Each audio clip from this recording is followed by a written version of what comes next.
God's story, preparing for Jesus. So part of God's story is about how he prepared us for Jesus, and it begins like this. Remember when God created a perfect garden? He then created a perfect family, Adam and Eve, to live in the garden with him forever. He trusted them with life as long as they obeyed one rule. Unfortunately, Adam and Eve didn't trust God, and they disobeyed. Now Adam, Eve, everyone would have to die, separating us from God forever. This made God very sad. But he had a plan. He knew that he could still save his people through a great rescue.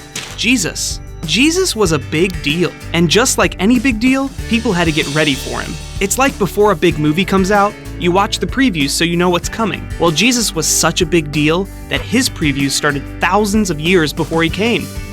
The first preview is about a man named Abraham. God promised to make Abraham the father of God's special family. God gave Abraham one special son to start the family, Isaac.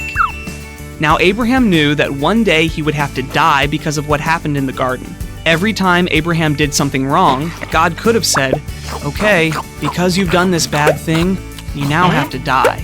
But he didn't. Instead, God said, "How about killing a lamb instead? It can die so you don't have to." "Thank you," said Abraham. But one day, God asked Abraham to do something different.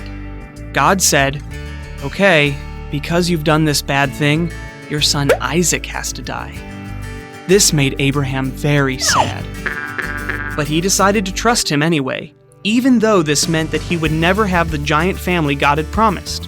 When Isaac asked where the sacrifice was, Abraham said, "God will provide it." And guess what? He did! A ram died so Isaac didn't have to. The second preview happened hundreds of years later. Abraham's family, the Israelites, had gotten huge, but they were stuck as slaves in Egypt under a mean king called Pharaoh. He would not let the Israelites leave, so God said, "Okay, because Pharaoh has done this bad thing, every firstborn son in the land of Egypt has to die." The bad news was this meant that the Israelite sons would have to die along with the Egyptian sons. But the good news was God, once again, created a rescue plan. God said, "Anyone who kills a lamb and paints the blood on their door will be saved. The destroyer will pass over your house." The lambs died so the sons didn't have to. Over and over again, when there was trouble, God sent a sheep to die so his people didn't have to. Until finally, God revealed his final rescue plan. The previews were over. It was time for the feature presentation. At last, Jesus, the rescuer, came. He lived on earth just like us, but then he died to take away the punishment we deserved. Jesus died so we don't have to. But guess what else? Jesus didn't stay dead like the sheep. He came back to life and went up to heaven. Now we can be close to God again. And one day, he'll recreate a perfect world for God's whole family to live in forever. Just like the original garden, but better. And that's the story of how God prepared us for Jesus. So in case you missed it, here's the quick version.